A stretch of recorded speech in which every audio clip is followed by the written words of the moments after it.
Good morning, ladies and gentlemen. I'm Morton Blackwell, president of the Leadership Institute, and it is my pleasure to welcome you to this, our September Wednesday Wake Up Club breakfast. We live in interesting times. This morning's Washington Times quotes the new Archbishop of Canterbury as saying that the acts of September 11th did not constitute an act of war, and also suggesting that the United States may have brought it on ourselves. Of course, this is the same Archbishop who recently was inducted as a Druid, and it's a far cry from the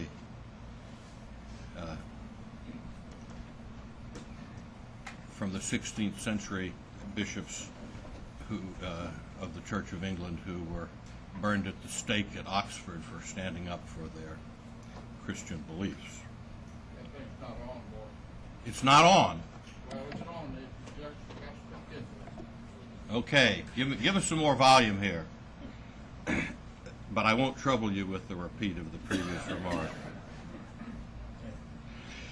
In 2002, the Leadership Institute has trained 2,328 students thus far in 106 of our schools. We've placed 39, a little too much.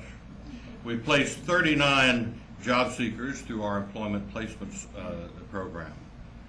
And we begin this school semester with 242 active conservative student groups organized by our campus leadership program, now having campuses active in 42 states.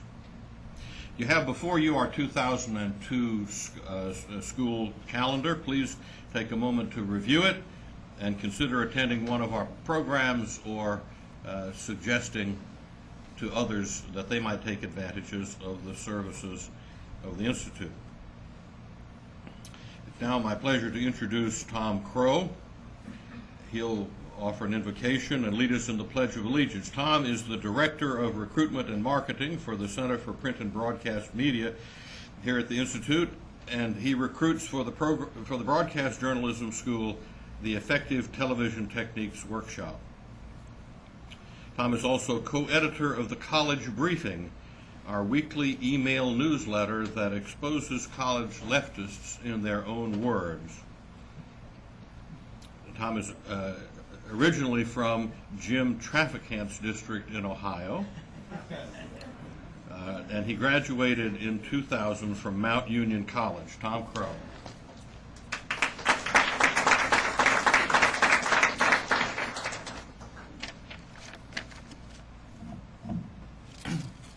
In the name of the Father, and the Son, and the Holy Spirit. Heavenly Father, we thank you for your many blessings. We ask your continued protection and grace for our leaders, particularly President Bush, that he may make wise decisions in this dangerous period of history.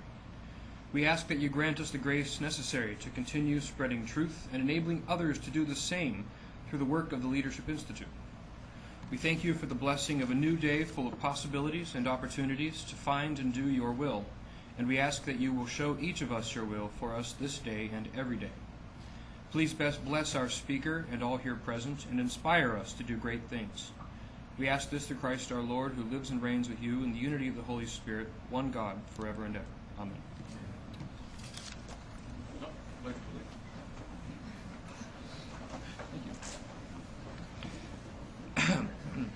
I pledge allegiance to the flag of the United States of America, and to the republic for which it stands, one nation, under God, indivisible, with liberty and justice for all.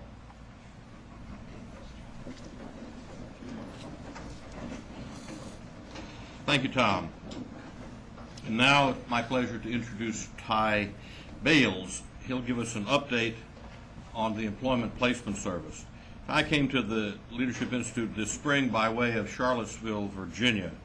In 1994, Ty attended the Institute's Youth Leadership School, and he used the skills he learned to become student government president at Hampton-Sydney College in Southern Virginia.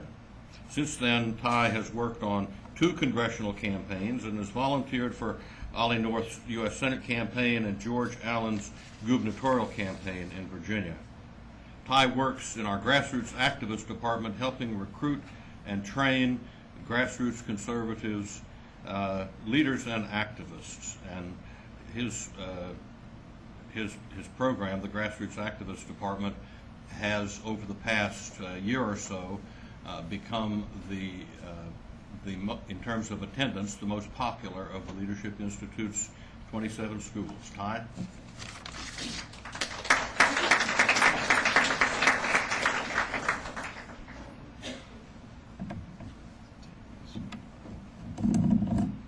Good morning. It's a pleasure to be with you this morning. I'm very excited to give you a brief update on all that we're doing in the Grassroots Department here at the Leadership Institute. For those of you, a lot of you have attended our school, some of you haven't, but basically the Grassroots Department, we do about 90% of our work on the road. We travel throughout the country, to all corners of the country, working with conservative activists, candidates, and volunteers who are very involved in the political process. The Grassroots Activist School, we do 2 different types of schools. We do our 2-day Grassroots Activist School, which is a 2 intense days where we train you how to run a very effective grassroots campaign, whether that be for whether you're campaigning for a particular candidate or a cause of your choice. But we also do offer 1-day workshops, which are also very intensive 1-day workshops. We offer a Get Out the Vote workshop, which has been very popular this year. We offer fundraising and communications workshops as well. I'd like to briefly tell you a little bit about the 2-day school, and then give you an update on the exciting news that we've from this last year so far. In our grassroots school, we cover all sorts of topics which help our students become more effective in the political process. We cover some of the topics are phone programs, voter mail, media, and door-to-door. We talk about public relations and earned media, and the ever important fundraising. One of the reasons why we've been so successful is our top-notch faculty. We really do bring in some of the best speakers from all over the country who volunteer and donate their time to help build the conservative movement. We also have a pretty good staff. This fall, we've got a terrific intern, Nicole Angersbach from Ball State. She lives in Indiana. Amy Hamilton hails from the Lone Star State. She's a terrific speaker and a great coordinator for our department.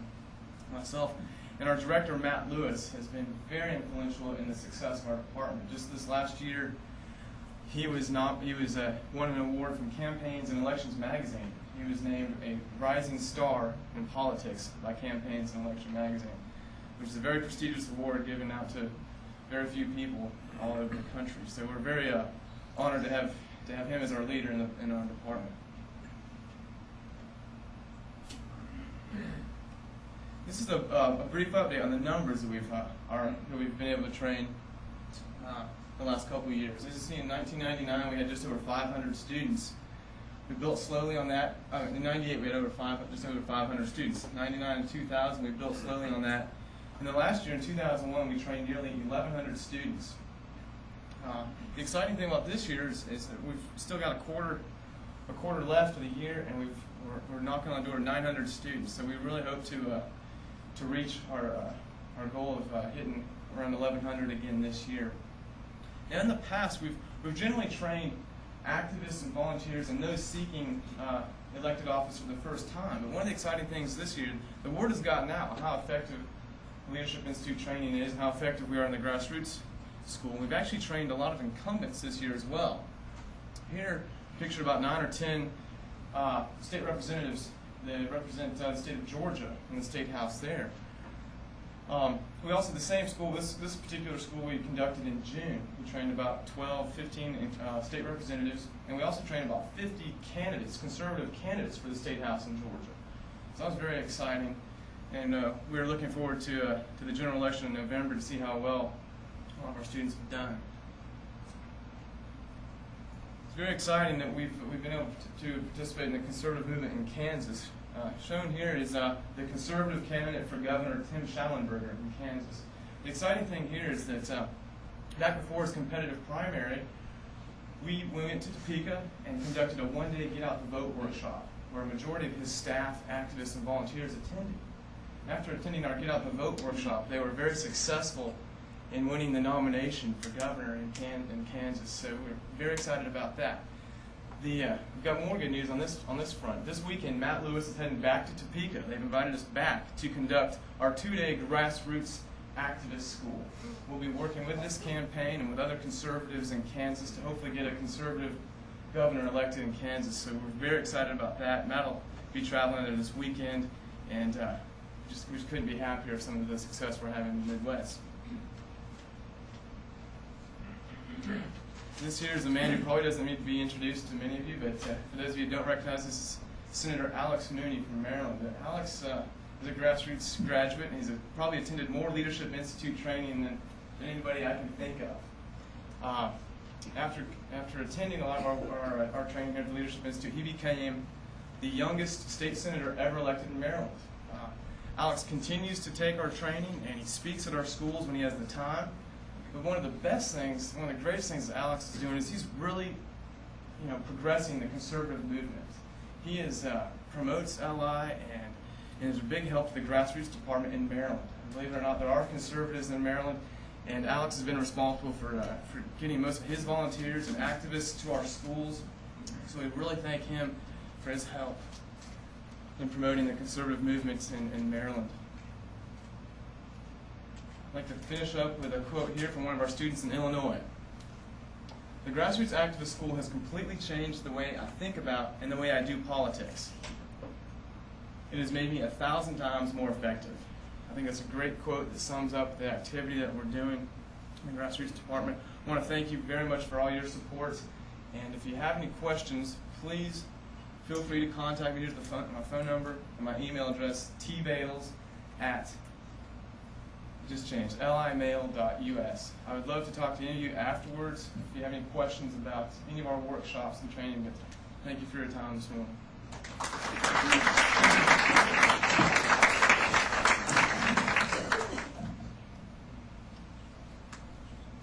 Thank you very much, Ty, for a very good presentation.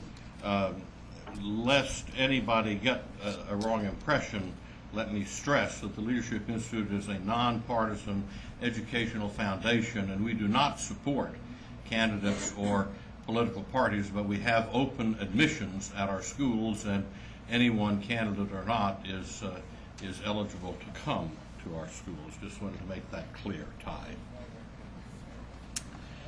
And now to introduce our outstanding speaker for this morning, I'm going to present to you Sean McAuliffe.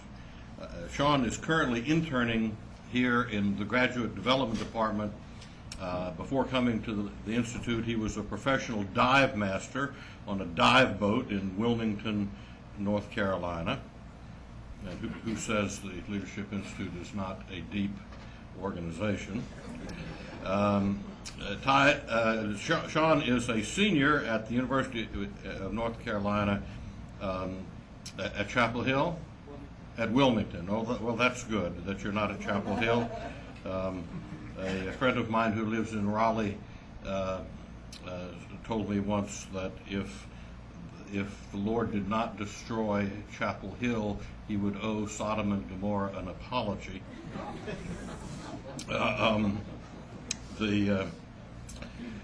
Ty is pursuing a degree in history at UNC Wilmington.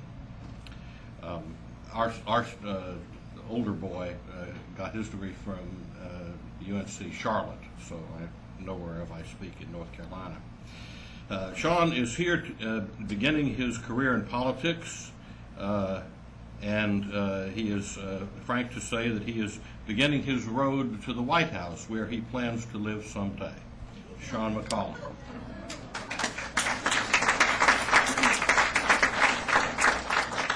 Good morning, everyone. Well, I get the honor to introduce our key speaker today. So, John Lenczowski is founder and director of an independent graduate school of statecraft and national security affairs in Washington, D.C., the Institute of World Politics. The Institute's mission is to provide a sound understanding of international realities and the conduct of statecraft based on knowledge and appreciation of American founding principles and the Western moral tradition.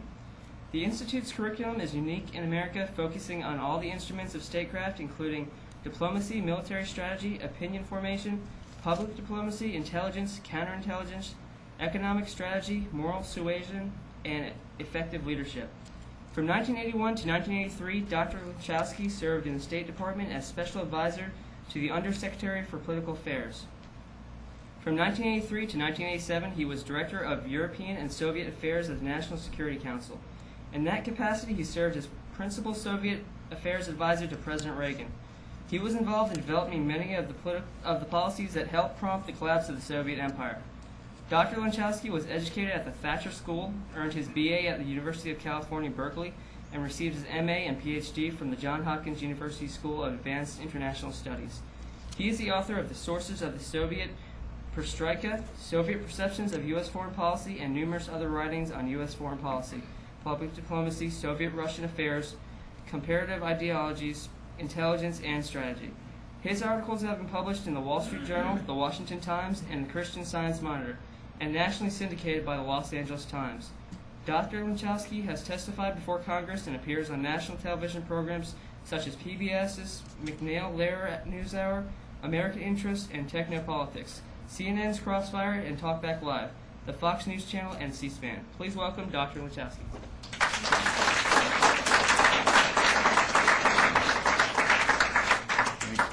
Thank you, Sean. It's a great pleasure for me to be with you all this morning, and I just want to thank Morton for inviting me. I would like to express my admiration publicly for everything Morton and his wonderful wife Helen have done all these years for the cause of the defense of morally ordered liberty. And I want to thank all of you who are associated with this great institution for your support, for your participation, and for your loyalty. This is one of the great institutions in America, and I have just unbounded admiration for Morton's persistence, his faithfulness to this cause, his commitment to principle, and his amazing unselfishness in a cause that he recognizes is higher than himself. And I just want to thank you, Morton. I'm honored to be your friend, and I'm honored to be at this podium. I'd like to talk today about some of the conceptual and structural weaknesses in the U.S. national security posture. And I guess the first way of trying to address this problem is to try to figure out what really are the principal pillars of national security, because when you look at the structure of anything, you have to look at its foundations and what are its mainstays. And so having thought about this a little bit, I've identified just a few things that are those mainstays. But perhaps the first lesson about all of this is one that Alexander Solzhenitsyn once explained to us back during the Cold War, when he said, security does not come from nuclear umbrellas. It comes from stout hearts and steadfast men.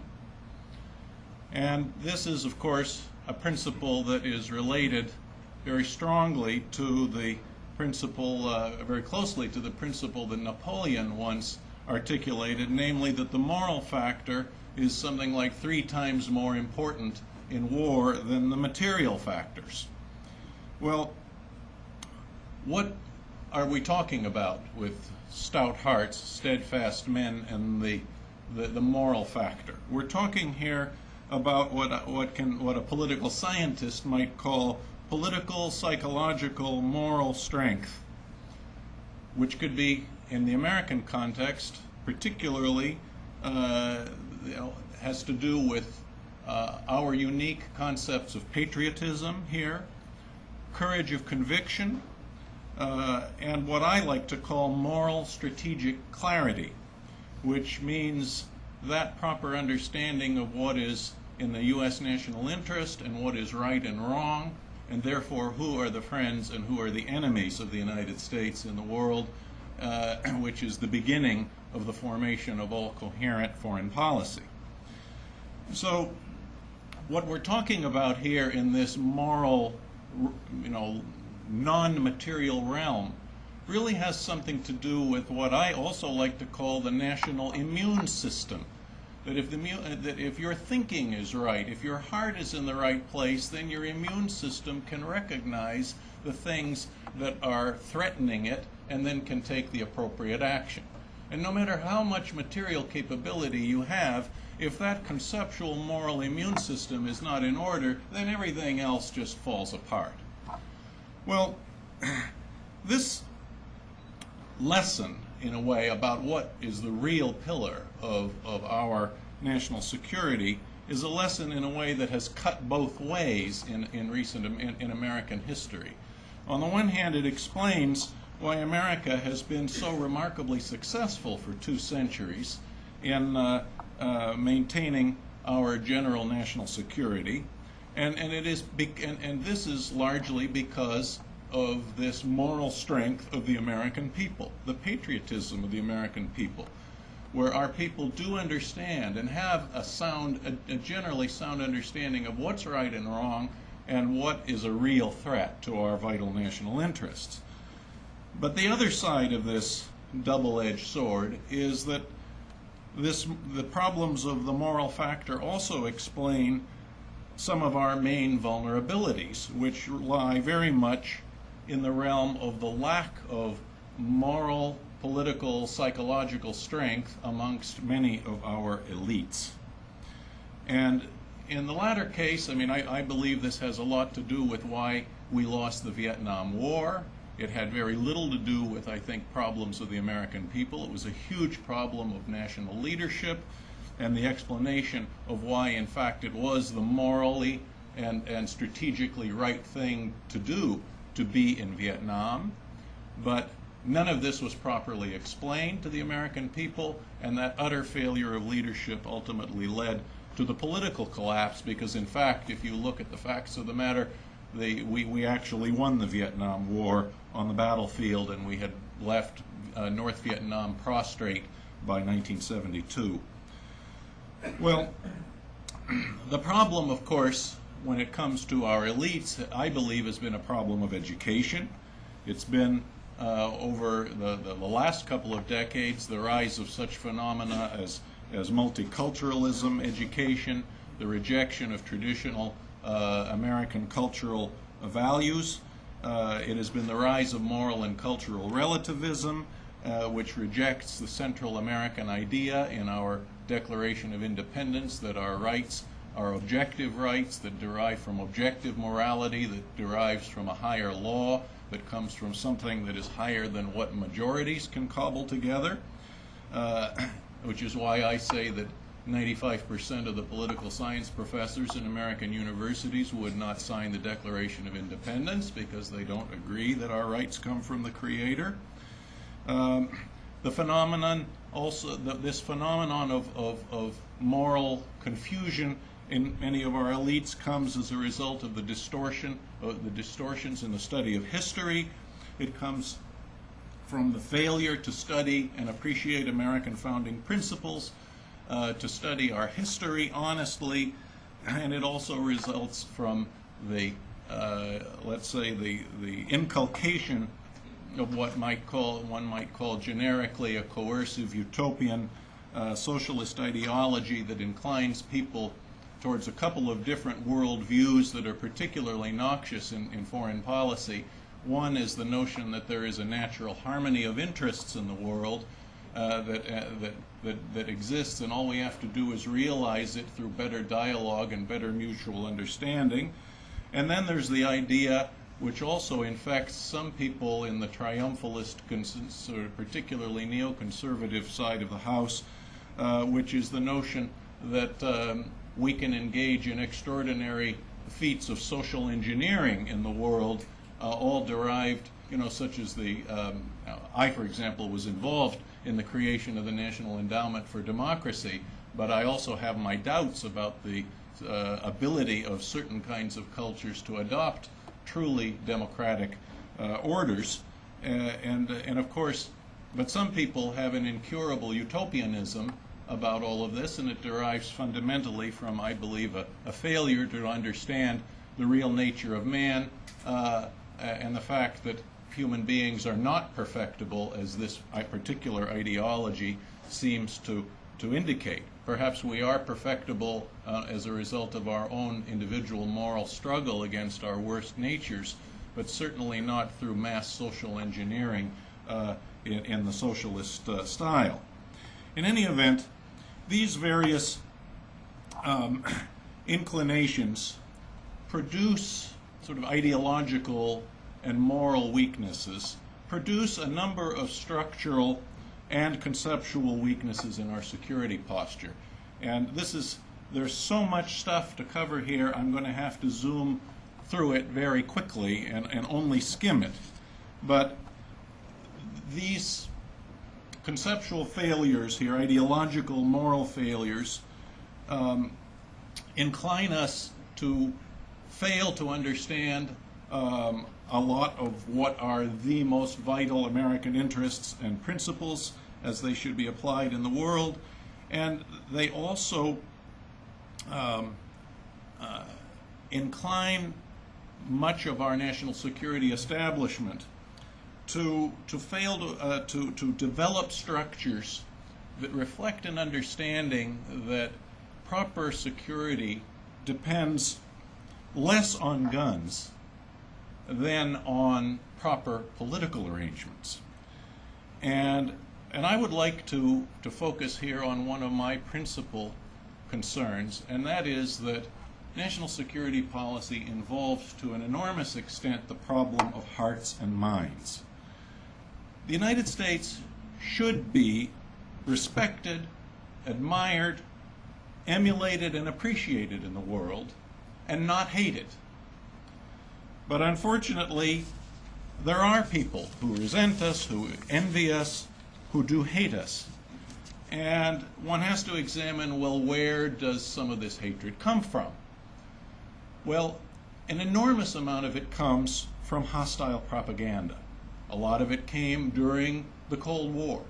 Places like South Asia were amongst the principal targets of hostile anti-American propaganda organized by the Soviet Union. Our problems just in Pakistan alone, a longtime ally of the United States, were manifest already back in 1979 when one bit of Soviet disinformation coming from a black propaganda radio station in Baku broadcasting into the Middle East claimed that the United States was behind the attack on the mosque in Mecca, which in fact was done by a bunch of Muslim extremists. Well, this particular piece of disinformation landed in the tinder of the street in Islamabad, and a mob formed on that street and without asking any questions marched down to the U.S. Embassy, set it on fire, and burned it up to a cinder. This was in 1979.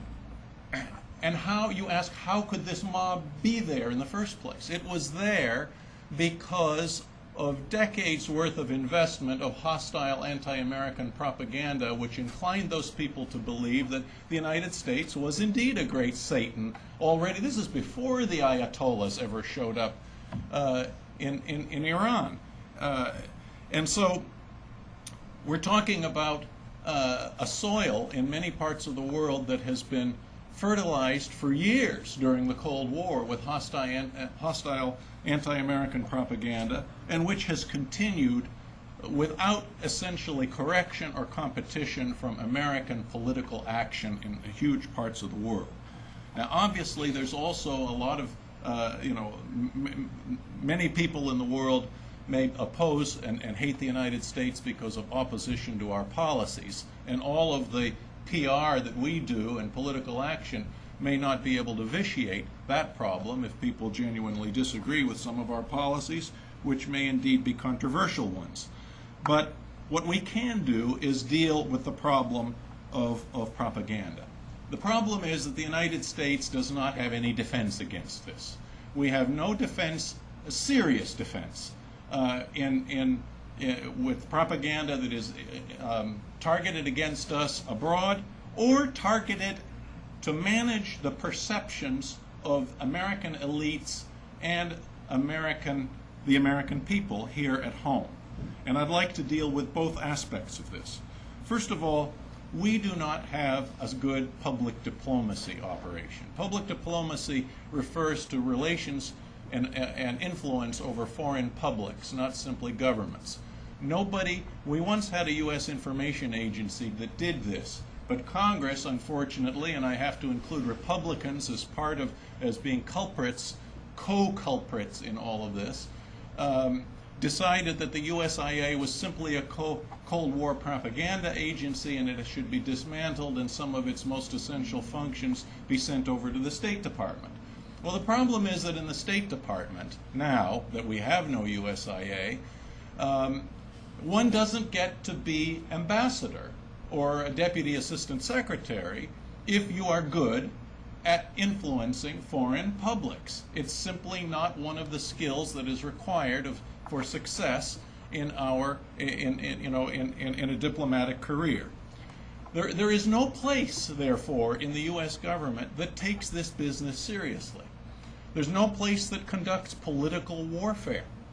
The CIA used to do it, and it was actually quite good at it in the 1950s.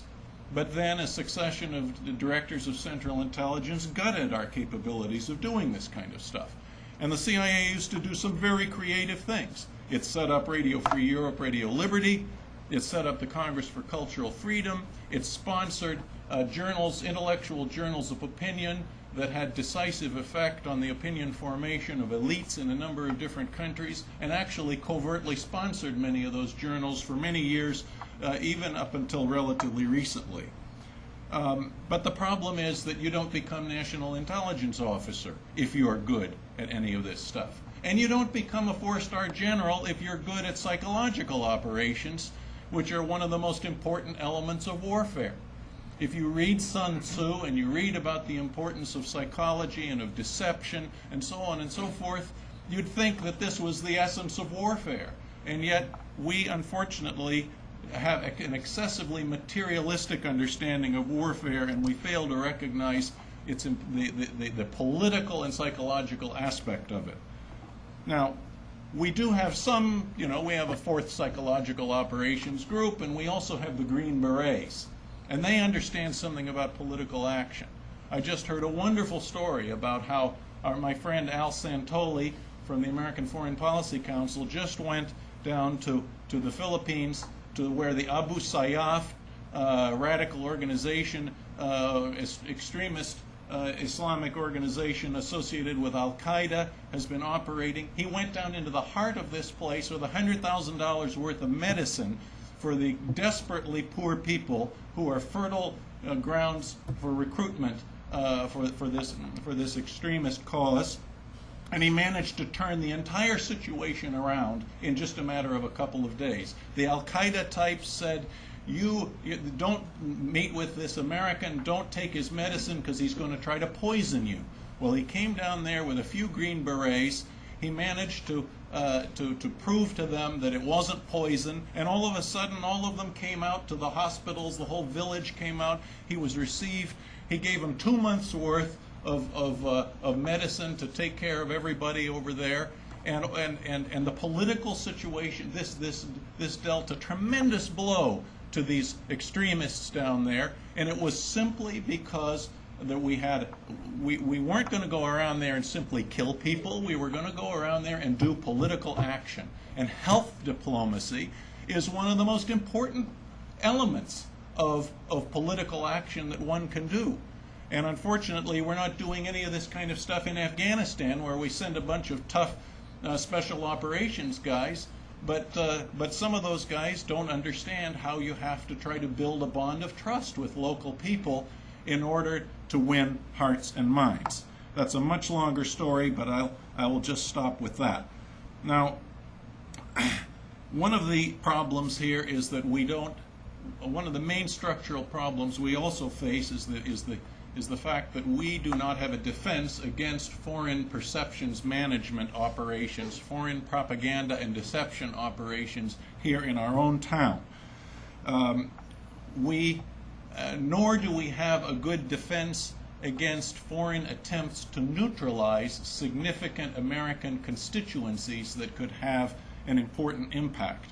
The Soviets tried to do it in a number of ways, but fortunately we managed to blunt that. They tried to neutralize and to recruit minority communities within the United States, and they tried to do it also with Fortune 500 executives in the business community. Unfortunately, Beijing has managed to neutralize an enormous part of the American business community, which has lost a good part of its, let's say, immunological antennae that is a severe structural weakness in our national security posture in the long term against China. Now, one of the problems of foreign propaganda and deception is that this is really an intelligence problem. It's a problem of foreign affairs analysis. It's a problem of our ability to see the world realistically. And unfortunately, there has been, not only do most people in the intelligence community never study intelligence before they go into that career, but virtually none of them study the epistemological problems. How do you know whether something is true? They don't study propaganda, its history, its techniques. They don't study deception, and they don't like to believe in the possibility that they can be deceived. As you know, everybody here in Washington is extremely smart. We have an embarrassment of riches, of smart people around here. But smart people don't like to admit the possibility that they could be deceived. And in our intelligence community, I know when I was in the government, there would be one compartment that would say, well, we're so smart and we have so many tricky techniques to figure out, whether we're being fooled, that we can't be deceived. Maybe those guys down the hall can be deceived. And the guys down the hall are thinking the same thing, and the guys further down the hall are also thinking the same thing. And the result is you have a very unpleasant bouillabaisse of people who refuse to consider, to have sufficient humility to believe in the possibility that they might be seeing things wrong. And this is, of course, realism and being able to see the world correctly is another one of those pillars of our national security. And it is both an intellectual problem, and this problem of deception is part of it, but it's also a moral problem. The intellectual problem involves, obviously, being able to recognize deception. It involves recognition of the otherness of other cultures and avoiding the main pitfall of American foreign affairs analysis, which is mirror image perceptions, where you look at others as if they are just like you and have the same reactions you would have under the same circumstances. This is also a problem which is aggravated by the extreme weaknesses in our human intelligence gathering capabilities, which have been harmed dreadfully by the fact that we no longer study foreign languages in this country. We don't study, the proper history and culture and literature of these other countries. We don't get into the minds and the cultures of these places, and we think we can all deal with other countries through technological and military and material and engineering solutions, when in fact we're dealing with very deep political, cultural, and moral issues that are really the issues that are at the heart of politics. But realism about the world is also a moral problem. It requires the courage to see the truth. It requires the courage to tell the truth to power. It requires a rejection of wishful thinking. It requires a rejection of utopianism. It requires a rejection of what Solzhenitsyn called the desire not to know, and what Orwell called the will to disbelieve the horrible. It requires the character and patriotism strong enough to overcome the immense bureaucratic pressures within our intelligence community to conform to groupthink. And that is a moral problem. And the only people who are going to overcome this are those who have enormous guts to tell the truth to power, and those people are few and far between. Another intelligence problem also derives from the legacy of one of those variants of rebellion against traditional American patriotism. And that variant is what some of us call anti-communism. Now, anti-communism is something that arose, during the, McCarthy era, and it was something that manifested itself in thousands of ways, which many of us in government saw intimately. But one of its most dreadful legacies is the fact that the United States has a congenital and structural allergy, a congenital allergy and a structural weakness concerning counterintelligence. Counterintelligence is one of the most important national security functions. And if you don't get it right, you lose the war, no matter how great your armies are.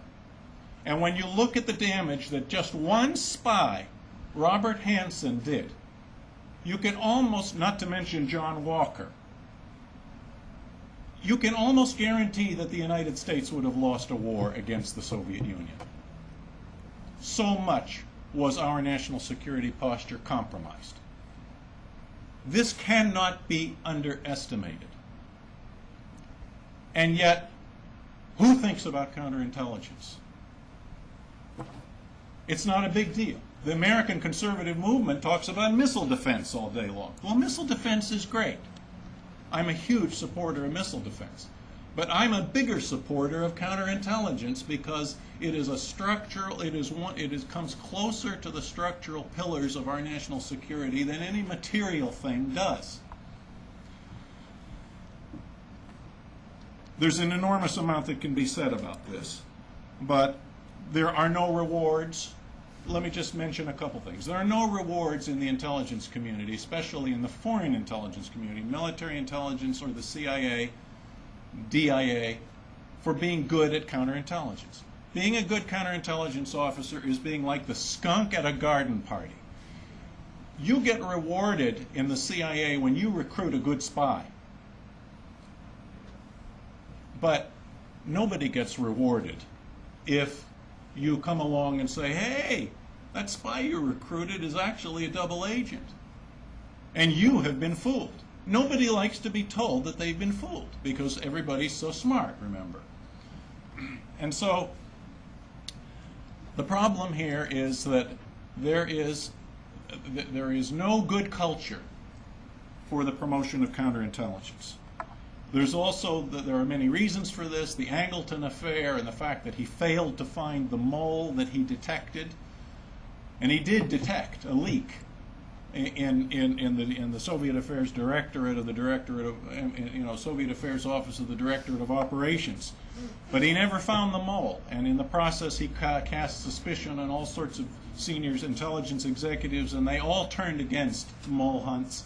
And the result was that they said that counterintelligence is something that creates such a climate of distrust that it completely freezes up the intelligence, the effectiveness of the intelligence community, and the whole intelligence community can't work. In the FBI, one of the problems of counterintelligence is that you've got a law enforcement mentality there. And there's nothing wrong with having a law enforcement mentality, but it is an ex post facto structural affair where you are trying to investigate evidence after a crime has been committed, when counterintelligence analysis involves understanding things before the crimes and the attacks get committed. And unfortunately, I personally believe that the counterintelligence function should be completely separated culturally from the law enforcement function of the FBI, and perhaps there should even be a separate counterintelligence agency set up so that the law enforcement mentality, which is, does not dominate. And unfortunately, that's a bureaucratic cultural matter of the FBI, which, very few people think about, and perhaps we're beginning to think about it because counterterrorism work requires at its root an enormous amount of counterintelligence analysis. Finally, you've got this, we've got related to counterintelligence is the problem of the absence of domestic intelligence.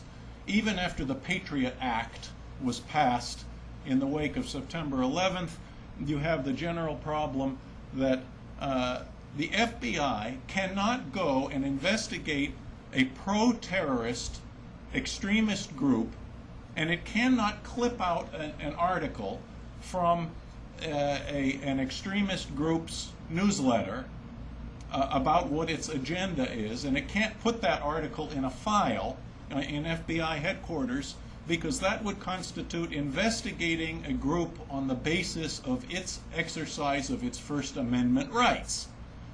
Well, excuse me, this violates all common sense. And as a result of this, the FBI has consistently been incapable of telling us whether a bombing or a robbery, let's say, or a bombing of an armored car and the robbery of an armored car by the May 19th Communist Organization was a terrorist act or not.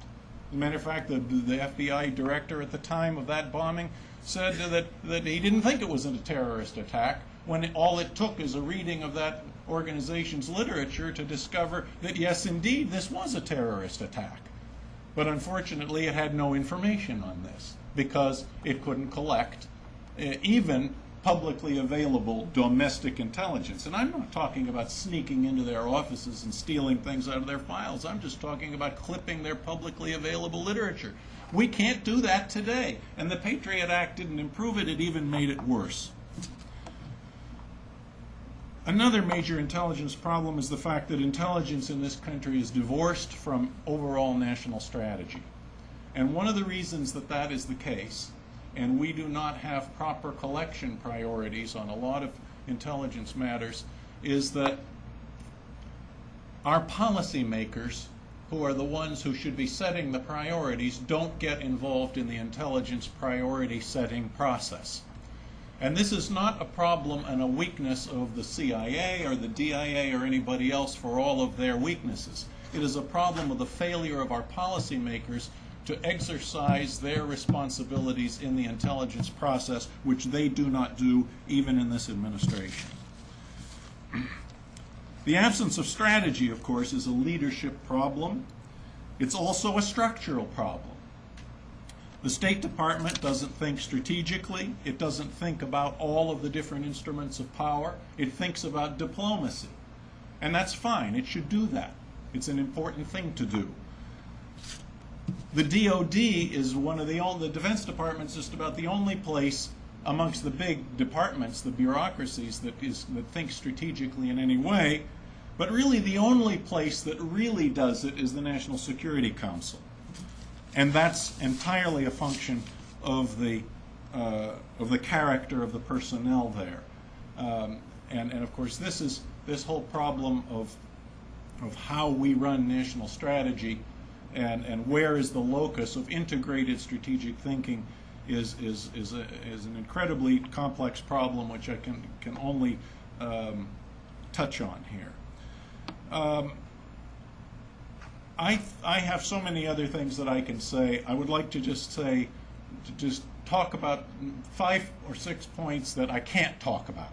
One is the fact that we do not have a policy of protective security in this country. And only when we have had these terrorist attacks have we begun to conceive of the possibility that there should be a policy of protective security of everything from our intellectual property to our national infrastructure, of our cyber networks, and so on and so forth.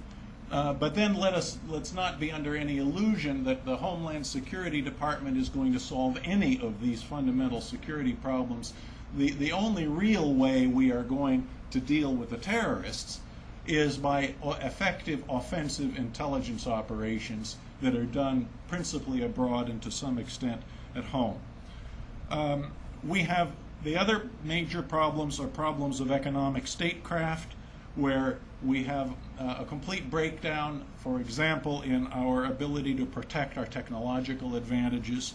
We're giving our entire R&D capability to China and vitiating the technological advantages we may have over the Chinese, who I believe are the long-term security challenge to the United States. We have structural problems in foreign aid, a major structural problem in monetary policy, and a failure to understand the role of the Federal Reserve in foreign economic dislocations, and the fact that that you don't know whether you're having inflation or deflation this week or next week because of the unpredictability of a fiat currency.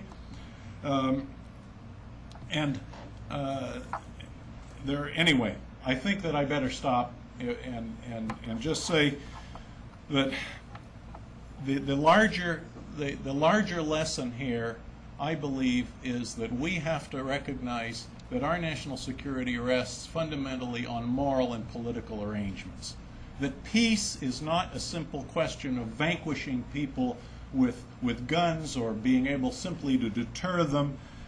The true peace is, as has been understood for over the centuries in Western civilization, is something that we call the tranquility of order. It has to do with the building of human communities. And this has to do with understanding both the sinful nature of man, the flawed nature of man, and the fact that we need laws and police forces and armies. But it also has to do with understanding man's highest possibilities, man's capacity for justice, because there can be no peace without justice, man's capacity for truth, and one's capacity also, may I just say, you don't hear this much in national security circles, for that love of one's neighbor that transcends the requirements of justice. And all of these things are really what make for a peaceful world.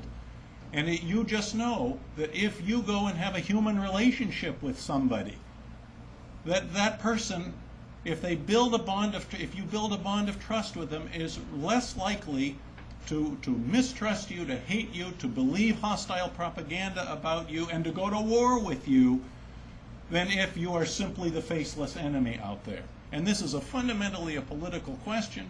Politicians realize nobody's going to go and vote for them unless they go and establish a bond of trust with actual human beings. This is what lies at the core of our national security, and I believe that we who are concerned about these things should not simply be talking about guns and money, but about these larger political arrangements. Thank you very much.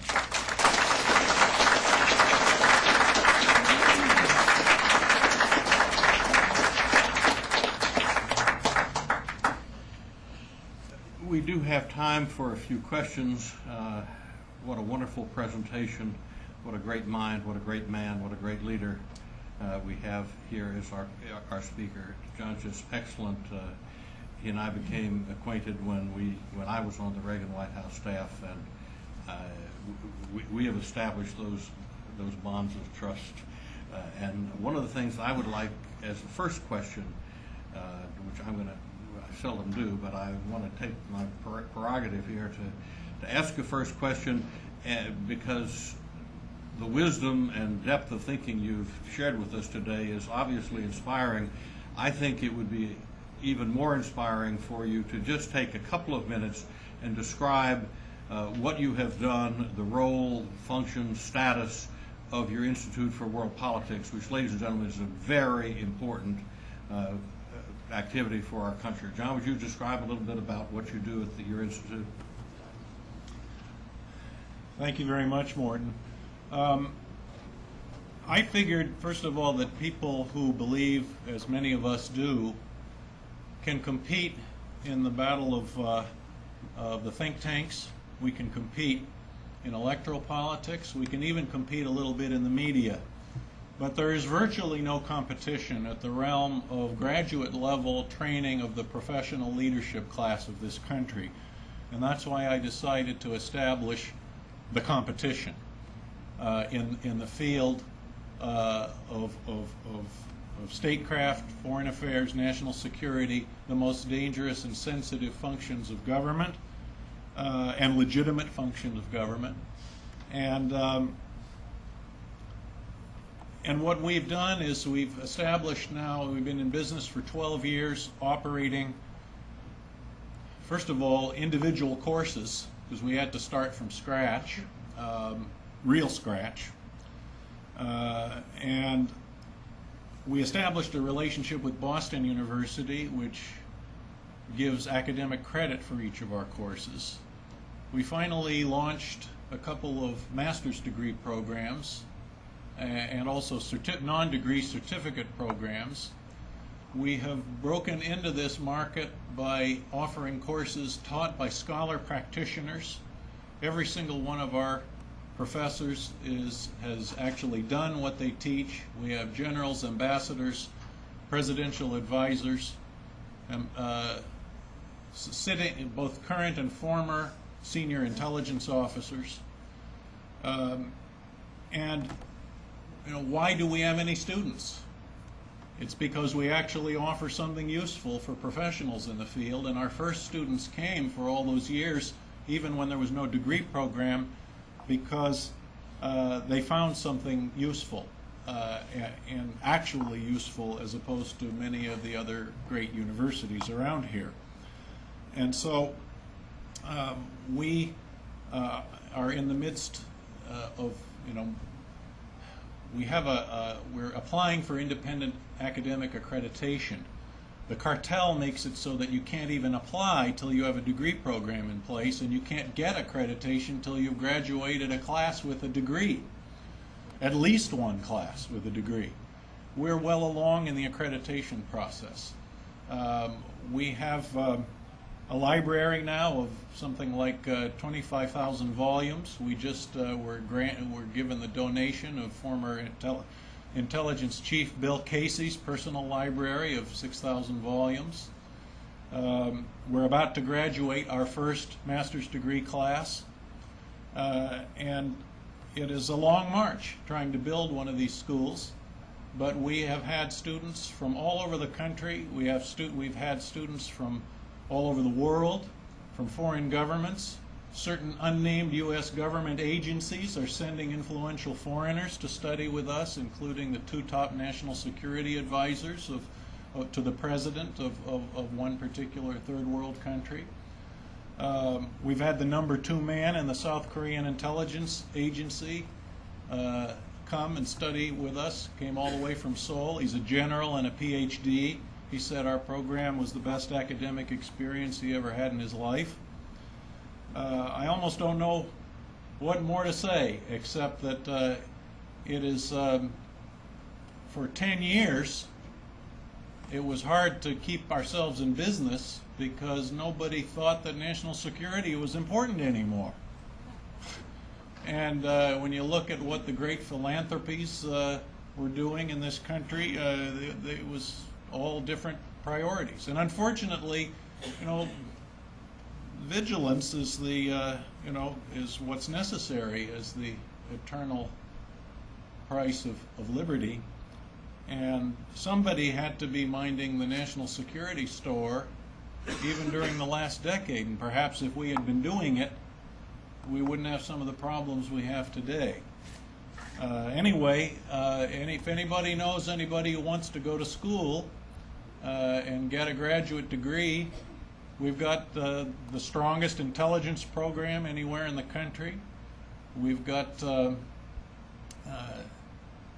variety of different certificates on democracy building, on national security strategy, on American foreign policy in general.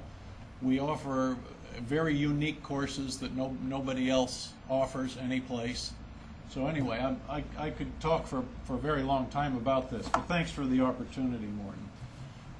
We're looking for top-notch students, and so Sir. How many referrals do you get from the bureaucracy, from the CIA? How many students do we get? Yeah, how many referrals? Well, these agencies send us people all the time. Yes. And we have had them from every imaginable agency, from CIA, from the Office of the Secretary of Defense, the National Security Agency, the State Department, the Agency for International Development, from the Clinton White House, you know, from the National Security Council even, from the Library of Congress, from congressional staffs, from the Immigration Service, from the Customs Service, from the Secret Service, you name it, the agency, we've had them from there. And we probably amongst, you know, the Institute of World Politics sounds like, is this on national TV? It sounds like a Communist Front organization. And the reason for that is that it's not a career-threatening move for somebody from these agencies to come and study with us. If we called ourselves something that was a little bit more in the spirit of our national security mindedness, it might be dangerous for people to study with us. And so we fly a little bit under the radar, and we can't go around labeling ourselves. But I just would like to say in this friendly audience that amongst organizations in the conservative movement, I don't know how many are actually have penetrated the bureaucracy where the bureaucracies are actually paying taxpayers' money for their personnel to come and hear stuff that you actually might like to hear yourselves. So you know, we're penetrating deeply into these places. And by the way, the Naval War College has just approved every single one of our courses as eligible electives for its officers to take as part of their professional education. So the Department of Agriculture's graduate school has sought us out for a collaborative relationship. So we are trying to do our best to keep faith with the vision that animates our work, while simultaneously maintaining maximum credibility with those agencies of the government. And fortunately, now that there's some new spirit of national security mindedness, it's helpful to us. Ma'am, you were raising your hand. You're speaking to us at a very appropriate time with our youngsters going back to school. These are our future leaders. As you well know, the foundation they're getting is reprehensible, for want of a better word. The NEA, National Education Association, is the strongest lobby, the strongest union there is. What are your suggestions to us to negate that organization and abolish it if at all? The question for those of you back here is that you know, our children are going back to school. The education they're getting in their colleges and secondary schools and everywhere is monstrous, and a large part of this has to do with the power and influence of the National Education Association. And what can we do about this? I believe that this is a matter of political competition, and I don't think that with the NEA can be destroyed. I think that people have to know more about the truth of its agenda, but I think that ultimately the real question here is whether we can figure out ways, perhaps through vouchers, perhaps through other kind of structural arrangements, whereby there is a real competition to this monopoly.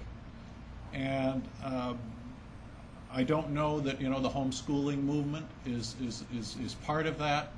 You know, religious schools of different kinds are part of that.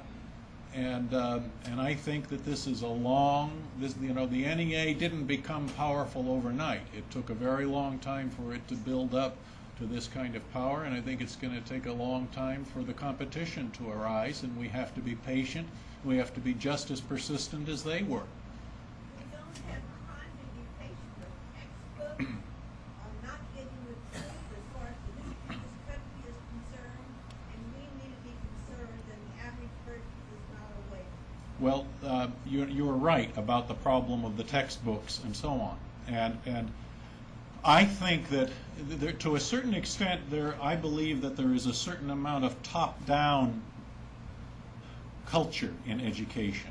And I think that the secondary schools and that the culture of the worldview of secondary school teachers is to a large extent a function of what goes on in the larger academic world, in the universities.